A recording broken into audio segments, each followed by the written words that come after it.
Welcome into the latest episode of Five on the Floor on the Five Reasons Sports Network. Also on the Nothing But Net channel. You might be listening to us there right now on Dash Radio. Make sure if you're not, download the Dash Radio app and go to Nothing But Net and you'll find us. You can also find a lot of our work on fivereasonsports.com. Spell it out. We are free, unlike the newspapers. There is no paywall. So go to fivereasonsports.com. You get podcasts.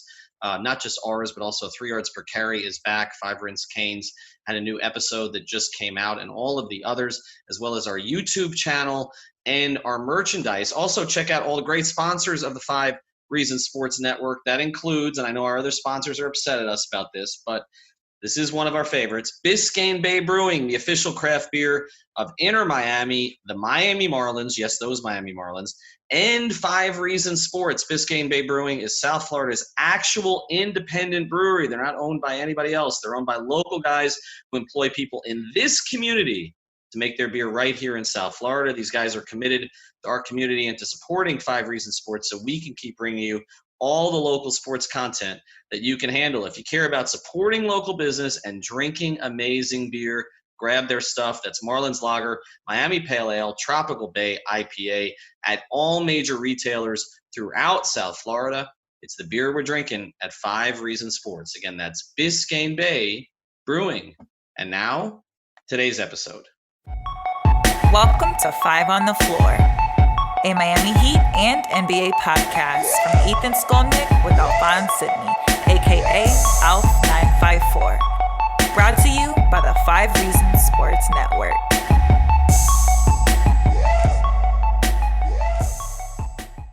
Welcome back to Five on the Floor on the Five Reasons Sports Network. Today's floor plan, we've got a special guest. He's Matt Moore. You know him as at HP Basketball. He works now for the Action Network. He's one of the most prolific NBA writers on Twitter and just in print in general. Going to be here with Alex Toledo and myself for the next little bit of time. We're going to sort of take you around the NBA, but obviously we'll talk a little Heat Nuggets. Matt, you living in the Denver area still? I am, yeah. Beautiful Colorado. Beautiful Colorado. How is – I'm afraid to ask because we live in a cesspool here down in Florida, as you're aware of. How is the COVID situation in Colorado? Has your governor bungled it like ours? No. So right up kind of the box, Colorado got hit with an immediate outbreak, and it took our governor, Jared Polis, a little bit to kind of get the feet under him. He was proactive, but not probably enough. Like one of the things that happened was they were shutting everything down, but there was still a Post Malone concert that went on at Pepsi Center, and we're all like, what are you doing? But since then, the reaction, that was back in March. And so since then, it's been really good. They got everything tamped down. The rates have been very low. And Polis in particular was, after being very aggressive early with shutting down bars and restaurants and playgrounds and all of these things, closing schools. The other thing that happened was that when they started to get a plan for return, as opposed to Florida and Georgia and Texas and some of these places, he made it very clear in all of his messaging of, if you want more things to be open, we have to do it slowly. If we do not go step by step, we're going to have to go backwards and you're going to be mad. And he really reiterated that over and over again. We had a slight tick up since July 4th, predictably, and since there's been a lot of tourism traffic from Texas that have come to the national parks. And so he did the state-mandated mask order and have gone back down on some of the bars and restaurants. But in large part, our rates have been very good. Where I live, we had a spike up to 28 cases in a day, and we're back down to somewhere in the single digits. So that's been comfortable. I mean, single digits. Wow. I mean, right now we're like nearing Gerald Green's 3-point percentage for his career here in terms of positive rates. So yeah, it's not great. And I'm going to be heading up to the bubble, although not to live in it, sometime next week. So I'll get to see it, more of our great state. All right, well, we're going to talk basketball with you here. Obviously, COVID is the reason that the season got suspended. It's the reason it's resuming in a bubble. The big news is the NBA again had no positive tests in the bubble, just like MLS has had no positive tests, whereas the Marlins, I think, are now at 17 positive tests throughout their organization. We're going to get to basketball with you, but I want to start here. Is there anything the NBA could have done, in your view, to make this thing work that they haven't done? The only thing that I really look at and think that it was a mistake for, because the families that are going to be allowed in, I think that some of that you just have to be realistic about the needs of human beings. Like, you just have to be a realist about the importance of family and the duration of the absence. I do, however, keep returning to the fact that I don't think they applied enough pressure to Disney in saying, look, if we're going to be giving you all this money and we're doing this in partnership with you and we're giving you this exposure, we need to make sure that anyone that's involved with our product is safe. And so we need you to either house on campus the staff and their families, or provide health monitoring and testing for these employees, along with assurances that they'll be taken care of. No one should be at risk of major hospitalization and facing that on their own if the risk comes from a possible interaction while at work for an NBA product.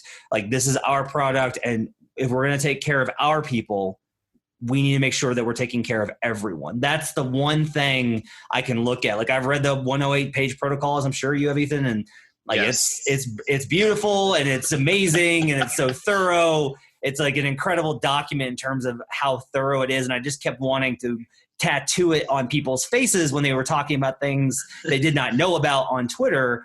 But at the same time, if you're going to do this, you need to – it is not enough to me to simply be concerned about your players and coaches. I know that everyone in this current environment wants to be their focus, like the players and player agency, and like, they're human beings. Like, absolutely true. All of this is correct. But there are people that are at considerably greater risk, especially given various health factors, and that's the staff. And those are the people that I'm most concerned about, given where the bubble is positioned in terms of Orange County, and given the risks inherent with going to work and working alongside one another in these environments. Yeah, well, you could fill up a long list of things that people talk about that they don't know anything about on Twitter. But yeah, I mean, that sort of goes without saying. I do think that there has been a segment of the population that is kind of waiting for the NBA to fail, right? Like, they want to see this not. They want to see this not work, I think. And I think those people are so heavily invested in that at this point that I'm not saying they've done everything right, but I think when you compare it to MLB, which is basically, let's just keep flying around the country to play 60 games, or you compare it to, the NHL did the right thing getting the hell out of the country.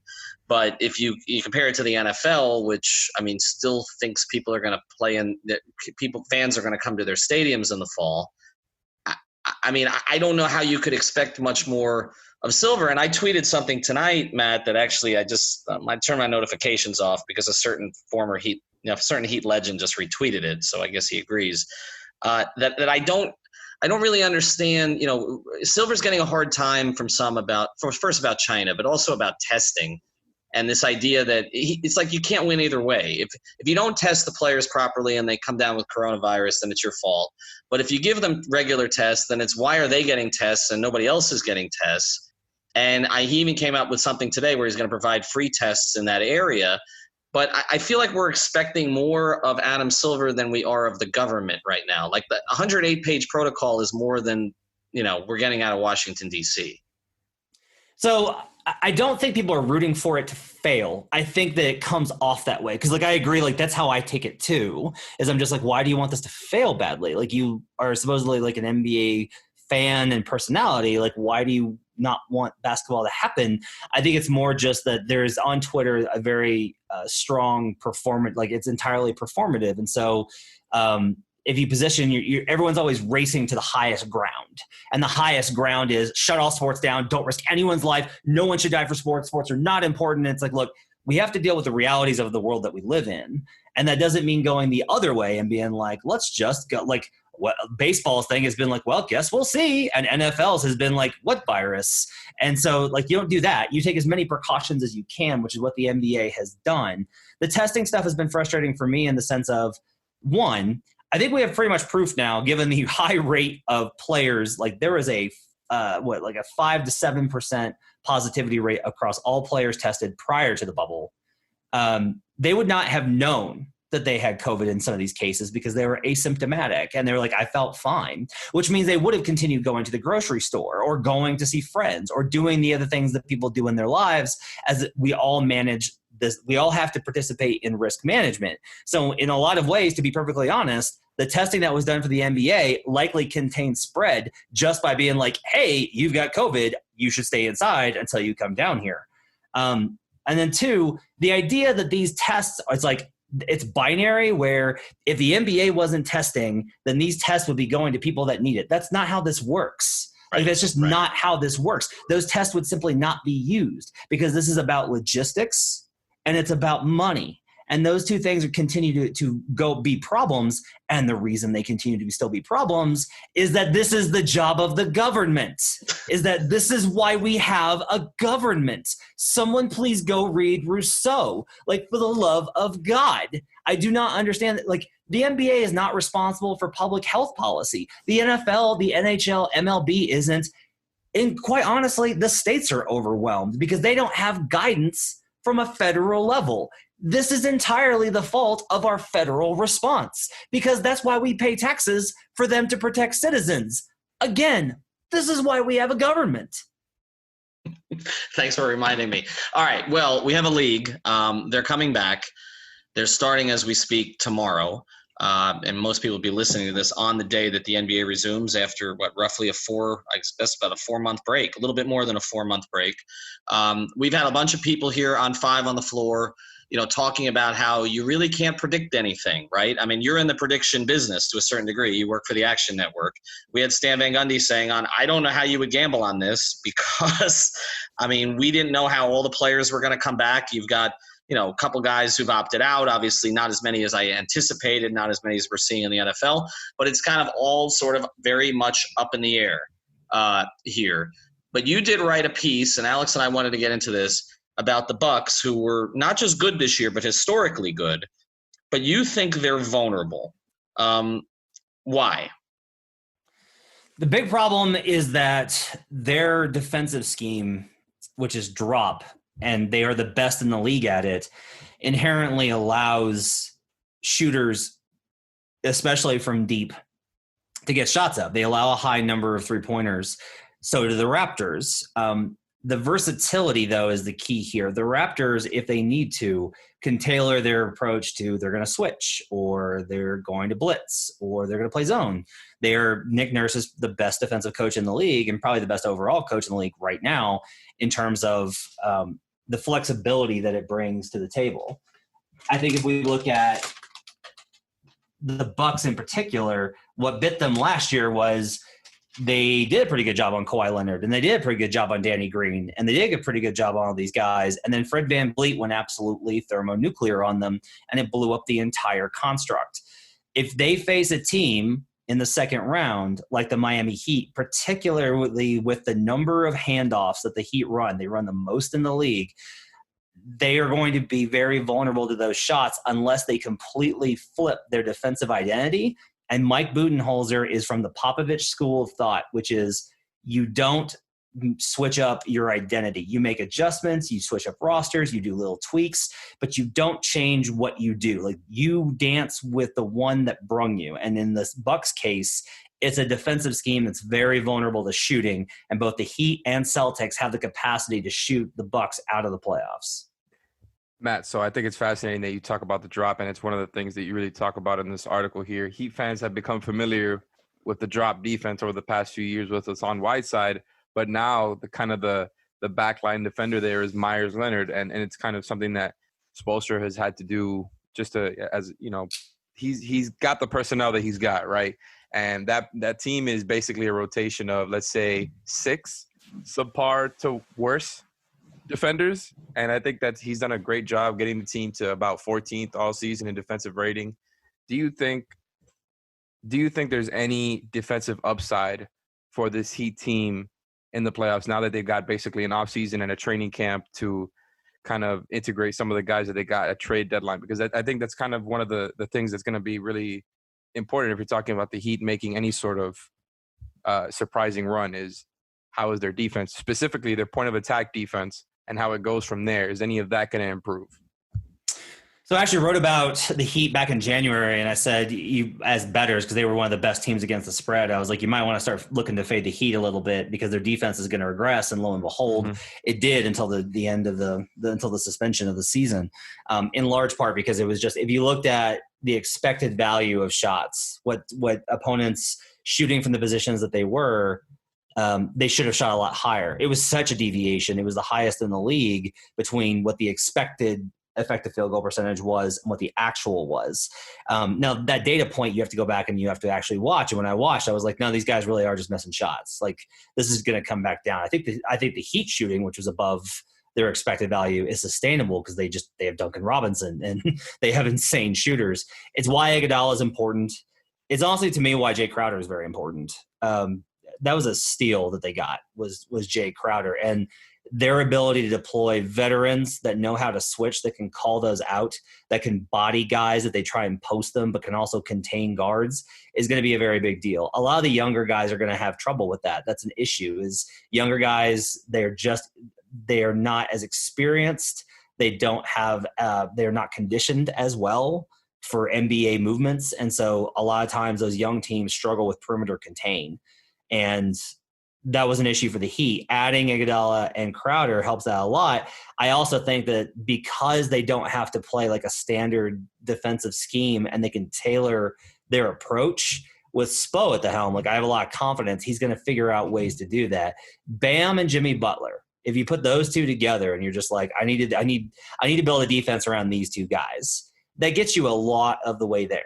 Like that brings you further than a lot of other approaches will. Like scheme is one thing, but at the core of it, you need really engaged, active, athletic, versatile guys, and the Heat have that. I think Miami has the capacity to be a really good defensive team, or at least a pretty good defensive team. I don't think they're going to be an elite defensive squad, but I think they can be good enough that their shooting makes it irrelevant. For sure. I think that's something that's kind of been, we're going to keep monitoring as the season resumes. But another reason to mention the drop here is, like I said, the Heat also deploy that. And like you mentioned in the article and just mentioned before, it's very susceptible to shooting. We just saw it yesterday with the Heat when they played the Grizzlies, who were just not even a good shooting team. They had a very fluky game. But at the end of the day, the drop is going to allow a lot of threes. Guys are going to hit it more often. I mean, sometimes more than others. But the thing with the Bucks is they're a very good shooting team. The Heat are going to allow a lot of threes there, and I think the Bucks are going to try to do their best to chase Duncan Robinson, make sure to not go under any screens, and just tell Brook Lopez that even though you're going to be staying back, some of these other guys on the wings have to leave their man open and just go chase Duncan. So we may see a lot of open Jay Crowder shots or open Andre Iguodala, maybe even open Kendrick Nunn or Hero or Dragic, who are good shooters, but they're just like, no, we can't. We're prioritizing Duncan Robinson. I've read a lot about how the Bucks prioritize the best shooting weapon on the other team defensively. As far as a Heat-Bucks matchup, I think it's really interesting because the Heat have a lot of ways that they can kind of take advantage of the Bucks drop because Brook Lopez is very slow. There's a reason they put him there, same reason that the Heat put Myers Leonard in that scheme. Once they start dropping back like that, guys like Kendrick Nunn and Duncan Robinson in their starting lineup, and then Dragic and Hero off the bench can really kind of take advantage of that. Is this something that you think, as far as expected effective field goal percentage argument and the data point that you're referring to before, that the Heat can kind of replicate some of that or put together some sort of 3/4 facsimile of what the Raptors did to the Bucks last year, where they just outshot them more than you would expect? Yeah, so I think the big key here is the reason that teams run drop is actually, ironically, to try and deter three-point shooting. The problem is if you drop so far, a lot of what happens is you give up off the dribble stuff. Yep. And what I noticed when I went back and I watched all of the threes that the Heat rained down the Bucks in their two regular season matchups is the Heat ran a lot of off-screen stuff off ball. So they would run an off-ball screen using Lopez's man for a guard, and Nunn or Duncan Robinson would circle over those screens, catch, and then Lopez is dropping back, and the screens are so good that there's room then for that player to rise and fire. The other thing is, Kawhi if you look at the overall numbers, Kawhi wasn't elite in that Raptors series. We kind of remember it that way because he had moments. But overall, if you take a step back, you're like, no, they did a pretty good job on him. But what the drop does do on ball is it allows Jimmy Butler to just, all right, I'm just going to take 2 dribbles and take this pull-up jumper. And he is really good about putting dudes in jail. Like, he's really good about getting them on his hip and then taking that little leaner in the lane. And those sequences are really difficult. Now, the Bucks have counters to this. Like, if they put Giannis at the 5 and just say, we're switching everything, that's trouble. Nightmare. That's trouble. For the Heat. Right. But, the thing is they can then take out their Myers or their Kelly Olynyk, their slow-footed big, and then try to go to what they went to in the second half of the season after they made the trades and go back to switching and see how that works and basically go, Bam, do your best on Giannis. We've seen Bam do a very good job on Giannis over the regular season. I don't know how much you take account to that as a playoff matchup, but how would you feel about that counter? Yeah, so I mean, there's obviously counters to counters, and a lot of it is like what's going to bring you the best opportunity. And this is one of the reasons why I'm so interested in the Heat as a possible upset.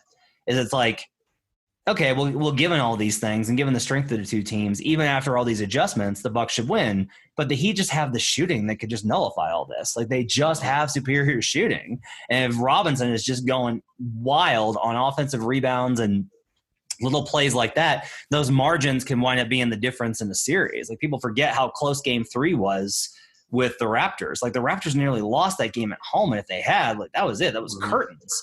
So it's a lot of it is it's a shot here, it's a shot there. And if I'm looking at those, like, I have a lot of confidence in Miami because of the number of weapons that they bring to the table. I think they can probably switch, especially if they deploy Iguodala and Crowder a little bit more. But there will always, in those situations, the problem with switch, like, one of the key issues is, I talked a little bit about this, the Bucks are using Giannis as a screener more than they have under Budenholzer last season. Yep.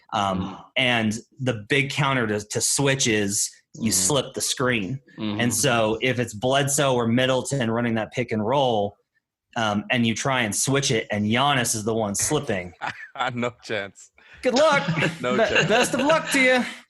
So, Well, that's the counter. Well, let me ask you this, Matt, because you mentioned something, and we talked a lot about this on the last episode of 5 on the Floor, is that, the Heat, when you get past Jimmy and Bam, they don't have a lot of what are currently two-way players. We kind of have, we got certain guys in the more defensive category, and I'm a big Crowder guy, but, you lean Iguodala, Crowder, DJJ, are kind of more in that area. And then you've got the other guys who have struggled defensively, whether it's, Robinson, Dragic, Nunn, and that crew and Hero to a certain extent. I guess my question is, if you're going to play your defenders who are better switching, who you can switch with, Iguodala and Crowder already seem to have a chemistry. You're going to play those two with Butler and Bam. Question I keep asking is, do you have enough shooting then with that lineup? Because if you're going to play those 4, unless Jimmy's making his mid-range at a level that he was not this season, and unless Andre's hitting that corner 3 and Jay, you don't have regression to the mean with Jay from what he did when he first came here, you really only got one shooter on the floor, right? I mean, whether it's Robinson, Dragic, Hero, whoever it is that you put in there. This is why, honestly, I think part of it is they need to run some 5-on lineups. I think Kelly Olynyk brings a lot to the table in this. I watched a lot of those clips and noticed that Olynyk was able to get separation from Lopez running pick and roll and pick and pops. And so if Olynyk is able to counter that, that neutralizes a little bit of what we're talking about there. Like, that's part of how you do that. Olynyk is a good defender. He's a good passer. He's a good screen setter. And he can slip and pop for one of those threes. And so I look at him as a guy that I would circle and say, he's got an opportunity to be a difference maker in that series. We've talked about him more lately, Alex. I feel like we ignored him for a while, and then he made 20 out of 33s coming out of the break, and he's looked great so far. I do think one of the things, like, their backup offensive hub now, they basically use him as Bam off their bench as their dribble handoff guy from the top of the key. And I think that's basically the balance that Spo has struck here with this roster. What were you saying? Yeah, no doubt. I think that you look at the two lineups he's got now when we talk about the typical starting lineup, which is Leonard, Adebayo, Butler, Robinson, Nunn, and then he's coming off, with Olynyk, Iguodala, Crowder, Hero, and Dragic, with DJJ as kind of a flip man who can go pretty much in either lineup. He has balance between offense and defense, but again, it's tilted more on offense. All right, after the break, I want to get some more specifics, not just about Heat Bucks, but I want to talk about some of the other matchups in the East, because we've talked a lot about the Celtics, but I also want to get into some Nuggets with Matt because he knows them well, and that's the Heat's first opponent. But first, a word from Safe Cubbies.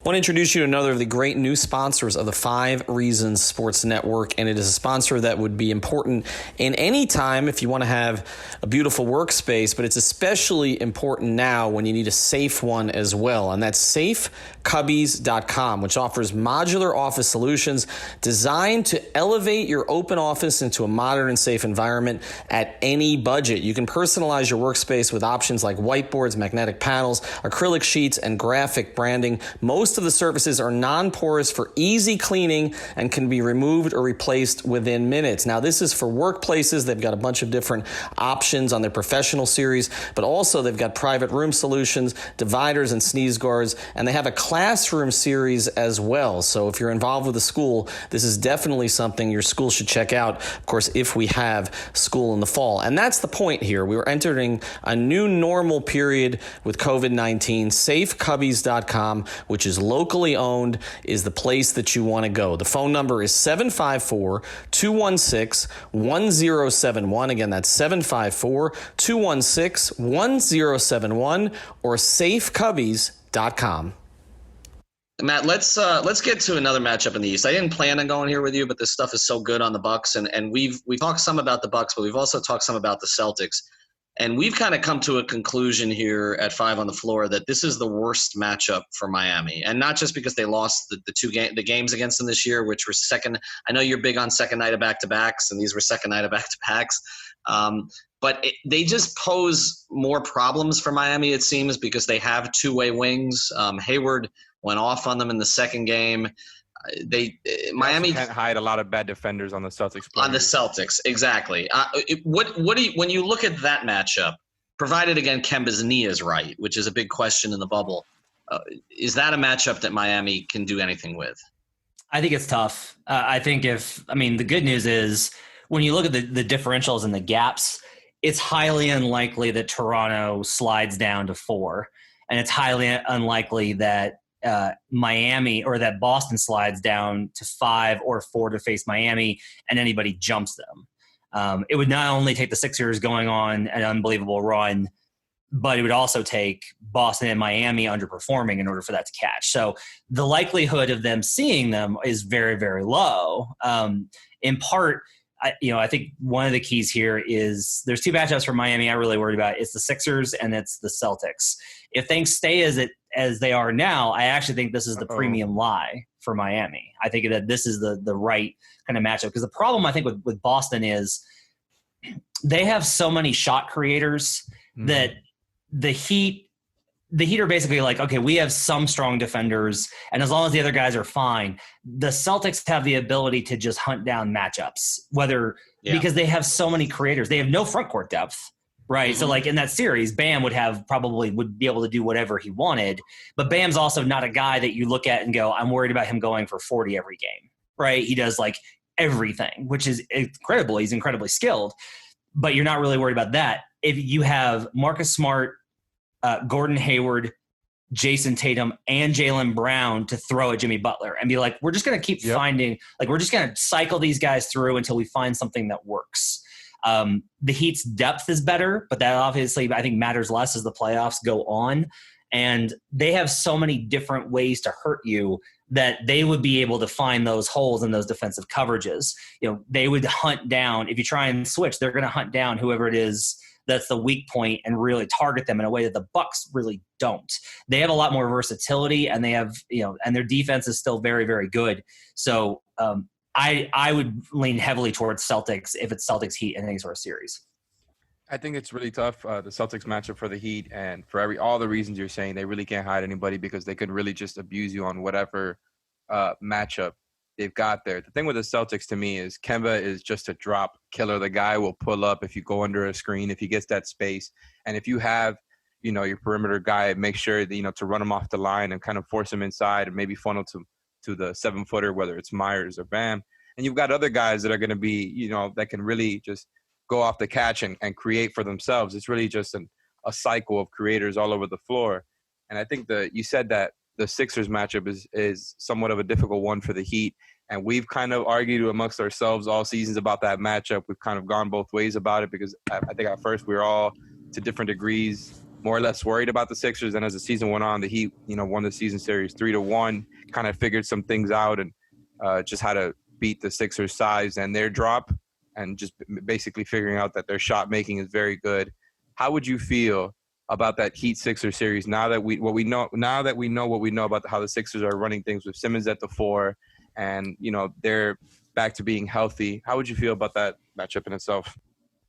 I think it creates a lot of problems. I think when you have Shake Milton, who is much more of a three-point threat and will punish the drop on his own, that's a pressure point that they'll just – and you have to have guys that are willing to shoot, and Shake's absolutely willing to shoot. The other thing is the Sixers are so good defensively, so good. They're not just good. They are incredible defensively because of their athleticism, discipline, and acumen, that they will drag the Heat into more of these grinded out knockdown games.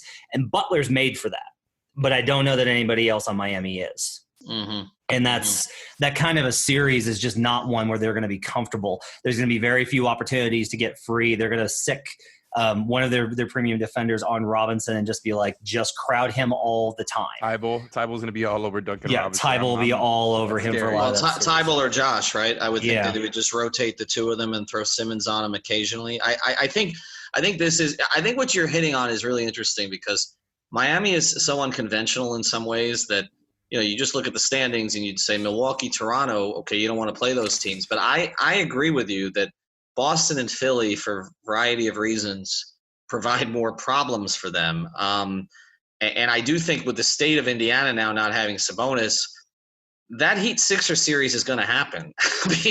I mean, that's what we're headed for, I think, a 4-5. And I do think that certain adjustments that Eric made worked. I mean, we've talked a lot about how one subtle thing he did was in the first game against Philly that they got blown out, Myers Leonard played one stint. After that, he played him, the second stint in the first half all three times, and it was more effective.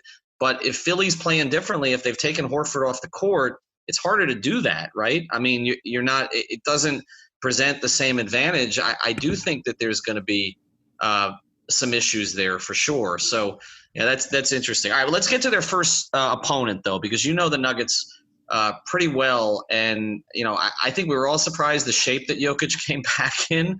I don't think that's the direction we thought that would go. I know we're going to talk a little Bol Bol here, but how do you project Denver in the West? To me, they're one of the hardest teams to kind of figure out where they fit and if they can, seriously challenge. I guess it would probably be the Clippers, to get to the conference finals. Yeah, so I think a lot of it is they got to get healthy, and they're a mess right now. Going in, Michael Malone was on his press conference today, and he was just clearly very stressed out and made mention of more than 5 guys sat out practice today with various ailments or out of precaution. They haven't had anybody. They were able to practice 5-on-5 before the scrimmages. That's how many guys they had out. So they've been really up against it. And then once guys have gotten in, the guys that were here from the start, like Will Barton, they've done so much that they're getting a little worn down, and they've had to hold Barton out of 2 games out of precaution. So they're really banged up going into the actual seeding play. As far as, long-term with the Western Conference, it's unlikely, I think, that they slip to 4-5. It's possible if Houston just goes supernova, but it's likely they finish in the 2-3 matchup. I like their matchup versus the Clippers actually quite a bit. If they can avoid, the ideal for them would be that Utah slides down because of the Bogdanovich injury, and they wind up in a 3-6 versus Utah, who they beat in both meetings this season, and Rudy Gobert really just can't handle Jokic anymore. Jokic has a habit of, if he loses a series to a guy, even in regular season, he turns around and adjusts and comes back way better, and he absolutely dominated Gobert this season.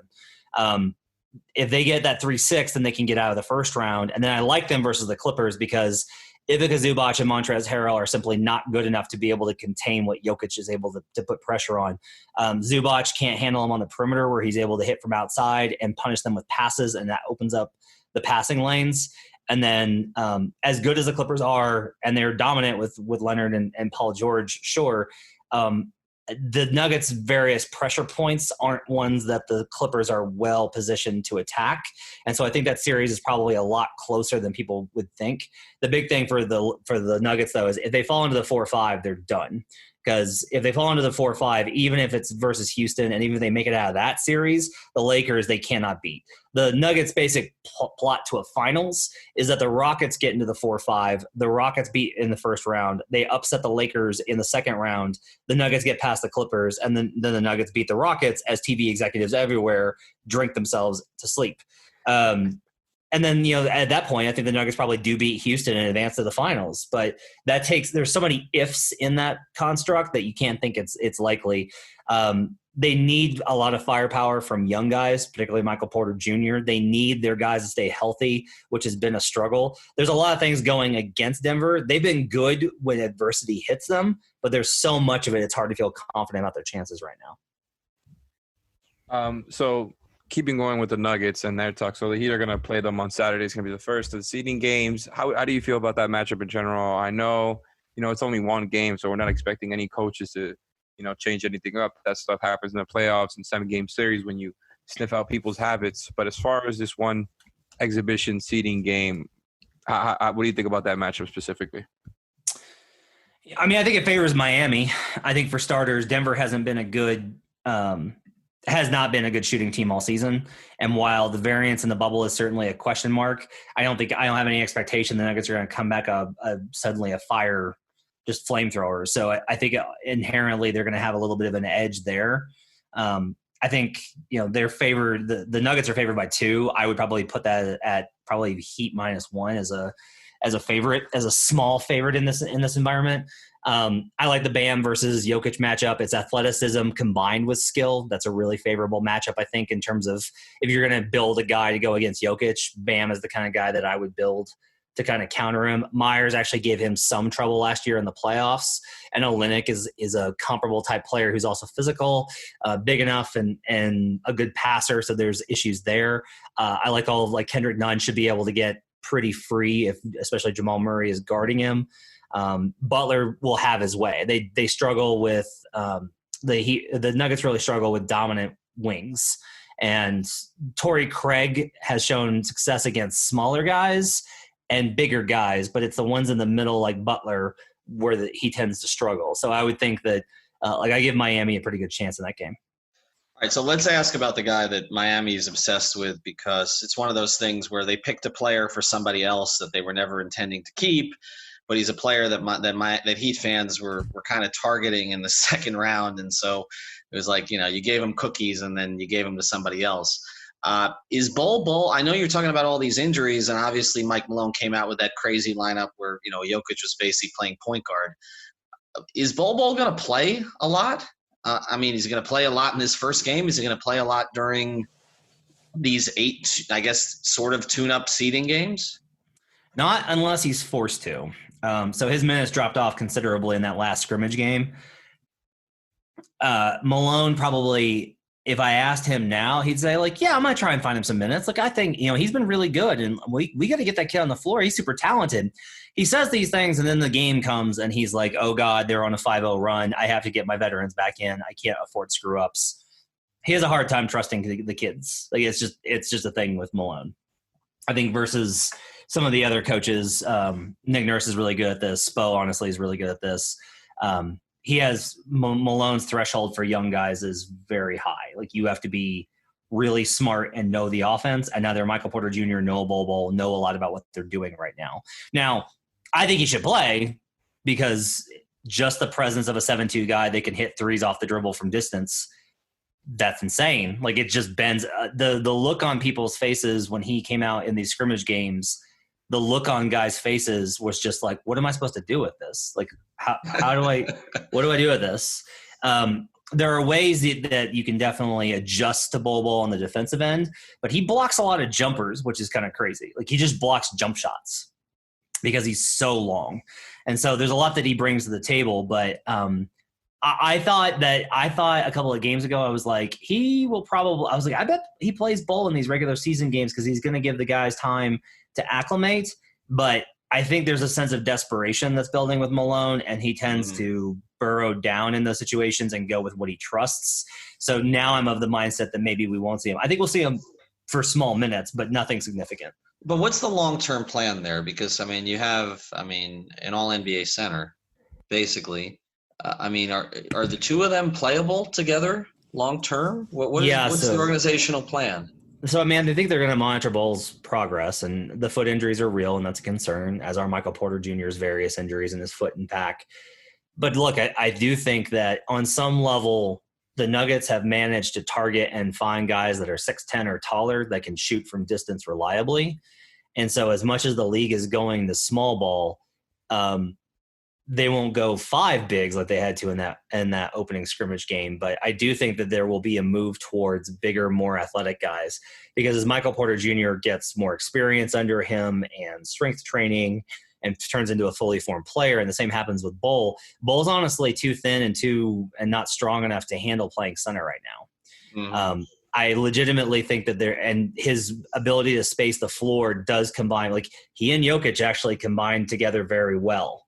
Mm-hmm. I'm very resistant to ideas of playing Jokic next to other big men after the disaster that was the Twin Towers with Nurkic.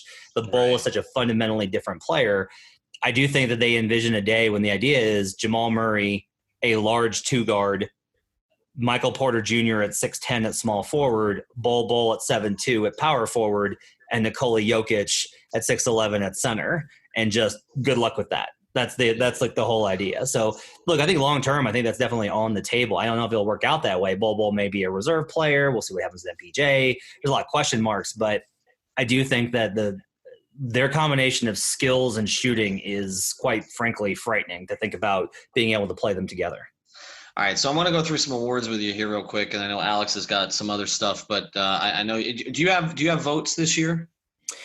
Nope. I had votes. I worked really hard for one vote 1 year, and then I left for Action Network and haven't had votes since. Sadly.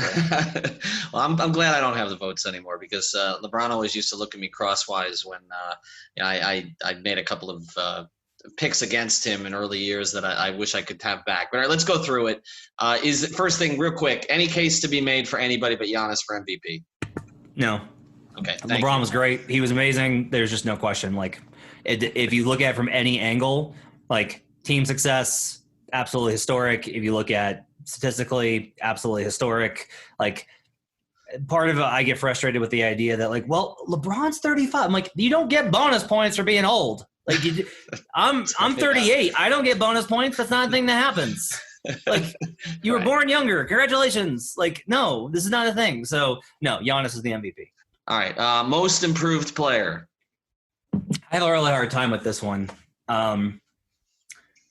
I tend to look at Bam a lot. Like, I just think that Bam's impact was such a big difference in terms of his impact on the game. He's where I lean with a lot of this. I think there are arguments for a lot of guys. One guy that I don't think will probably wind up on the ballots because he had such a big playoffs, but Fred VanVleet, I think, deserves more credit. That guy, for a while Lowry was out, there was a long stretch of season where he was top 5 in both 3-pointers made and assists. And, like, that combination for a team without a real superstar player is really impressive to me. Rookie of the year is Morant, right? Yeah, it's Morant. You got to play the games.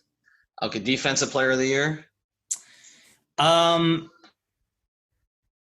This one, I always like to tend to think a little bit outside the box on this one. I'm fine with the vote for Giannis. I don't think it's wrong. I think it's like, that's perfectly valid. I actually lean a lot towards Ben Simmons. Having done as much work on watching him as I have, for various things I've worked on, like he is just incredible. Like he's just an incredible defensive player. And a lot of it is credited to Embiid's rim protection, but Simmons' ability to just hawk you and then recover and make multiple plays on one possession, like he's constantly doing things that are disruptive in a way that is quite frankly awe-inspiring. I think Giannis is the most effective maybe defender in the league, maybe the most impactful defender, but I have a lot of respect for what Ben Simmons brings to the table. I do not think it's Gobert. No, we don't either. Last one from me, Coach of the Year. It's got to be Nick Nurse. I just don't have any other way. Like their ability to integrate any offensive and defensive wrinkle that they need to, the number of guys that they've had out to compete and finish as the 2 seed in the Eastern Conference in a pretty tough East this year, honestly. For the way that they are able to mix and match defensive coverages, for his composure and the way that the guys all seem to like it. Like he's super professional. There's no like, well, he's this, but he wins games. Like he's just like a good dude that everyone likes, and he wins a ton of games. Like I think it's got to be Nick Nurse.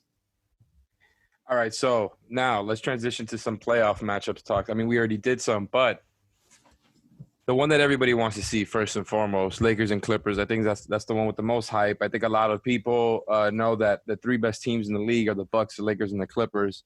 As far as this Western Conference matchup, I know it's really hard to pick one. I'm sure I know the Clippers kind of came out as the favorites. The Lakers sort of proved themselves as a team to be reckoned with as the season went on. And the Lakers and Bucks are really the 2 most consistent best teams during the season. Let's say the Bucks were ahead.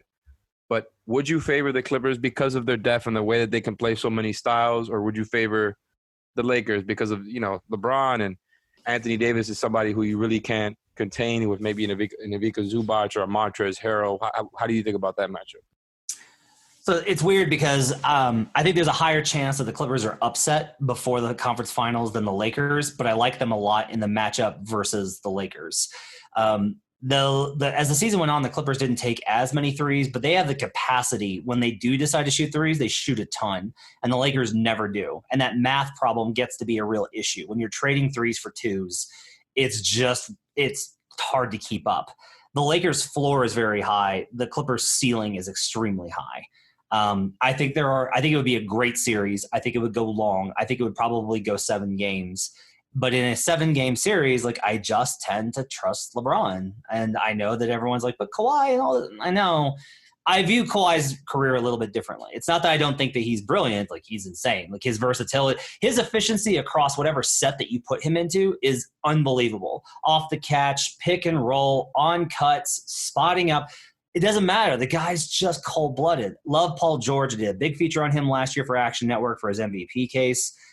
But the supporting pieces I'm not as sold on. Anytime that Lou Williams and Montrezl Harrell are on the court, it's like, oh, look at how good they are offensively. But they are a defensive sieve. They are going to play those two together, and teams are going to target them. And you can't bench them because they both think that they're all-stars, and there will be problems if they don't play. And you can pick on that combo and pick and roll and target them in a way that with the Lakers, I don't know who you're targeting. You can't target Caruso. You can't target LeBron. You can't target Davis. You can't target Dwight Howard or JaVale, and they have backline coverage if they need to switch. The only one you can really get to is like Kuzma if he plays, but Kuzma doesn't have the weight or pull to be on the floor at all times. They'll go smaller and put KCP on there or another wing or one of the new guys that they added into those lineups. The Lakers have a lot fewer risks. I think the issue with the Clippers-Lakers series for the Lakers is just simply, can you keep up offensively? And a lot of that's going to depend on these new guys that they added and if they can get Danny Green loose. Ultimately, I like the Lakers to win the title. I think that most of the outcomes result in them winning the title. But the Clippers-Lakers matchup is going to be one that I'd have to spend a long time. Like I have all this advance on it. I still don't know who I will wind up picking if that's it. It's really tough, and I think that point that you made is an interesting one. I have not heard that, and I consume a lot of basketball stuff, a lot of basketball content. I have not heard that one where kind of their depth ends up serving against them because Lou Will and Trez are, widely known as their 3rd and 4th best players, or at least that's how it's looked at in generally. And I think that kind of takes away from the defense, like you said. I do think the defensive pieces they have there are really good. I think they can kind of put together some really interesting closing lineups, whatever style they can play. My concern with the Lakers, and I think another point that you brought up there was you can't really target anybody. That's another one that I haven't really heard. I thought that was great stuff. But the one thing with the Lakers on defense, I know they were an elite defense all year, but with that specific matchup, how do you go about guarding the Clippers elite wings with the Lakers roster, knowing that, yes, LeBron is an ideal guy to guard one of them, but we know how he is. He generally will guard somebody else and then kind of move up a little bit into guarding the stars later on as the game goes. I don't know if he'll have that, that luxury with this roster, because I just don't know who the other big wing defenders are on this team. It's like, would you feel good throwing Danny Green on Paul George, LeBron on Kawhi, or would you just say, hey, try to score on our defense with this just big team, LeBron, AD, JaVale? How would you go about that matchup there? Yeah, I think it's really interesting in terms of both of them would be trying to pull the other one into the matchup they want, right? Like the wings are going to be trying to get to where, look, we got to get another wing on the floor and move Davis to 5, which gets that size off the court because Davis just can't hang with those guys. While the Lakers would be very much like, let's make them guard Davis. Like, let's make Kawhi, who historically has struggled a lot with larger guys to defend. That's one area where he can get bullied a little bit. Let's put him versus, like, make him play Davis if they want to go small, and that will wind up leaning towards in our direction. I think that back and forth pull would be really interesting. I still think, though, that they have a lot of options for what they can do. This is also where the Morris twins come into play. Like, this is where the Morris twins become a really big deal. Is the Clippers will likely deploy Marcus Morris to take some of the minutes on LeBron just so Kawhi and Paul George don't have to. And then the Lakers will use Markieff a little bit to counter Kawhi Leonard and just be like, we can live with you picking up some fouls here. You can play him physical, just make it hard on him. I think they have some options. I think that they could do okay on it. I think in reality, Kawhi is going to go supernova and they're going to focus in on everybody else. Like, this is probably the most sustainable model is – if you are able to make it into it's just Kawhi and then the rest of the Clippers look a little bit anemic and they're forced to play Lou Williams to create some offense, and now you're picking on that combination in pick and roll, like, that's going to be that back and forth battle that I think will be really difficult. A lot of it is, they have guys that throw at LeBron, but I'm still just like, yeah, but it's not going to matter because it's LeBron. And it's like the Lakers have guys that throw at Kawhi, but it's not going to matter. A lot of that becomes pressure on Paul George. And I think Paul George, his performance in Indiana in the playoffs gets overlooked a lot when we talk about him, but there's really no way to get past how bad he was in OKC these last 2 playoff runs. Last year I gave him a break because his shoulder was hurt, but they would go to Paul George and be like, you're going to have to beat us. The same way I think the Clippers will probably go and be like, look, Anthony Davis has never been in a Western Conference Finals game. Yeah. You're going to have to beat us. You are going to have to beat us. And that back and forth makes for great television, but it's also the most sound strategy. I think it'd be really interesting to watch. Okay, I've got one rapid fire Heat prediction question here. I know predictions aren't exactly, we kind of look down on them as an NBA Twitter community, but in general, I think this is something, we're going into the playoffs here. What percentage chance would you give the Heat of their 2 most likely matchups? Let's say the Sixers and the Bucks. What percentage would you give rapid fire for each matchup there? I think they have a 40% chance versus the Sixers. I think they have a 45% chance versus the Bucks. Wow. That's high. I like that. That's high. I think Heat fans like that. All right, and I got one more prediction for you, and then we're going to let you go. Again, follow Matt Moore at HP Basketball. 2021, okay? I'm going to give you it's more than one prediction. Real quick, certain players, where they end up. Giannis, does he remain in Milwaukee? No. Oh. Then I got to ask a follow. Where? Toronto, Dallas, or Miami, or somewhere else? One of the California teams. Wow. You think he'd go play with LeBron? Look, man, you've been doing this as long as I have. They all want to be in California. Okay, so you're thinking he wants to play with Curry? That makes more sense. That makes more sense. Yeah. Okay. All right. So if that's the case, if Giannis does not end up in Miami, and there's a lot of talk about Bam delaying the extension and them asking him, do any of the premium 2 guards, in your view, end up in Miami? The ones we've been talking about lately: Beal, Mitchell, Oladipo. Yes, one of them winds up in Miami. Prediction? I'll take Oladipo. I think having done as much aggregation work as I did early in my career, there are certain patterns that you watch out for guys' exit. And Oladipo is ticking off all of those as far as what's gone on over the last couple of months. Is that core Oladipo, Bam, Jimmy enough to win the East? No. Okay. Wow. Okay. Would you give up Hero to get Oladipo? Yes. Okay. All right. That's interesting. I'll leave Alex. Alex has got one more for you, and then you're walking out the door. What you got? These rapid fire. You've been amazing in the rapid fire too. Not that you're not great in the long form because you're so very, you go through these scenarios very thoughtfully. But with the rapid fire there, you just kind of snuck one by. I think that would interest Heat fans, and that you would give the Heat a slightly higher percent chance at getting the Bucks over the Sixers. What makes the Sixers matchup just that much tougher than the Bucks as far as the Heat? Because I think that's something that Heat fans would really be interested in. So I love Bam versus Embiid, but I do think that Embiid probably winds up winning that matchup enough. And while I think Jimmy has a big mental edge over the Sixers, I do think that ultimately, like, there's enough weaponry on. I look at the Sixers roster. If they're maximized with Ben Simmons at the 4, there's just more firepower there, and I wind up trusting them as long as they can defend. All right. Well, I think the worst possible outcome from the Heat for Heat fans this year is losing to Philadelphia. We agree on that. That is the worst. That is the worst possible process over culture. The worst possible outcome. Matt, you've been more than generous with your time. We appreciate it. Again, follow him at HP Basketball. Follow him on the Action Network. Nobody breaks it down quite like him. Thanks for doing it. Appreciate it. Thanks, guys. Thank you for listening to the 5 on the Floor on the 5 Reasons Sports Network.